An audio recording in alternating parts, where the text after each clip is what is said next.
আমারে জিজ্ঞেস করে আমি কিডা, আমি একখান পাগল। কখনো কখনো একটি কথা, একটি শুভেচ্ছা মানুষকে নিঃশব্দ করে দেয়। ঠিক তেমনই ঘটেছিল চঞ্চল চৌধুরীর জীবনে, যখন পশ্চিমবঙ্গের কিংবদন্তি অভিনেতা প্রসেনজিৎ চট্টোপাধ্যায় চঞ্চলকে নিয়ে বললেন তার মনের কথা। এ তো সিরাজ শাহীর পদ, তুমি জানলা কেমনে?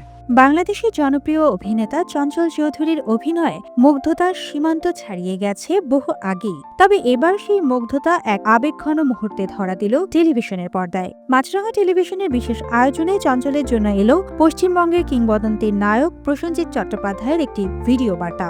আর সেই বার্তায় আবেগে কাঁদিয়ে দিল চঞ্চলকে। ও আমার থেকে যদি বয়সে ছোট না হতো আমি ওর পায়ে হাত দিয়ে প্রণাম করতাম। ভিডিও বার্তায় প্রসেনজিৎ বলেন, আজ যে মানুষটিকে নিয়ে বলবো সে আমার মনের মানুষ। তার অভিনয় নিয়ে মন্তব্য করার যোগ্যতা হয়তো আমার নেই, কিন্তু মনপুরা ছবিতে তাকে প্রথম দেখে আমি মুগ্ধ হয়েছিলাম।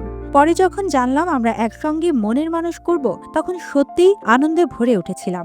তুমি ভাবের ঘরের পাগল না দোস্ত।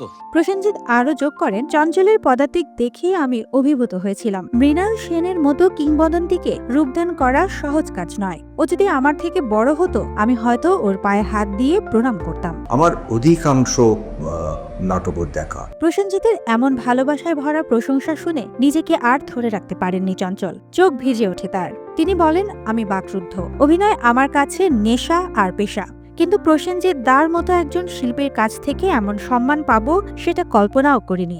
মানুষ চঞ্চল অসম্ভব ভালো একজন মানুষ। শুধু প্রসেনজিৎই নয়, অনুষ্ঠানটিতে ভিডিও বার্তা দেন জয় আহসান। তিনি বলেন, চঞ্চল শুধু একজন অভিনেতা নন, তিনি একটি ইনস্টিটিউট। নিজের কাজের প্রতি তার নিবেদন, বিনয় এসবই শেখার মতো। উত্তরে চঞ্চলও জয়ার কাজের প্রশংসা করে জানান, দুই বাংলায় জয়া যেভাবে অভিনয় করছে তা সত্যিই প্রশংসনীয়। বলবো যে তিনি একটি ইনস্টিটিউশন। পাবনার গ্রাম থেকে শুরু করে ঢাকার মঞ্চ, তারপর সিনেমা, চঞ্চল চৌধুরীর যাত্রা এখন দুই বাংলার সংযোগের প্রতীক। মনপুরা, আয়নাবাজি, দেবী কিংবা হাওয়া, প্রতিটি ছবি তাকে এনে দিয়েছে দর্শকের ভালোবাসা। পাগলের মতন দুই বাংলার এই আবেগী মুহূর্ত প্রমাণ করে শিল্পের ভাষা আসলে একটাই, তার সীমান্ত মানে না, বিভাজন মানে না। দুই বাংলার শিল্পীদের পারস্পরিক সম্মান আর আন্তরিকতার প্রকাশ যেন এক নতুন দৃষ্টান্ত তৈরি করল। অভিনয়ের গণ্ডি পেরিয়ে শিল্পীর প্রতি ভালোবাসা ও সম্মানই যেন এখানে হয়ে উঠল মূল বার্তা। দর্শকরাও পেলেন এক আবেগময় মুহূর্তের সাক্ষী হওয়ার সুযোগ। দিন আগে বাংলায় একটি কাজ করেছেন যেটা দেখে আমি স্তম্ভিত হয়ে গেছি। সুবর্ণা মেইজাবিন, দেশকাল নিউজ। এখনকার শুধু পাগল।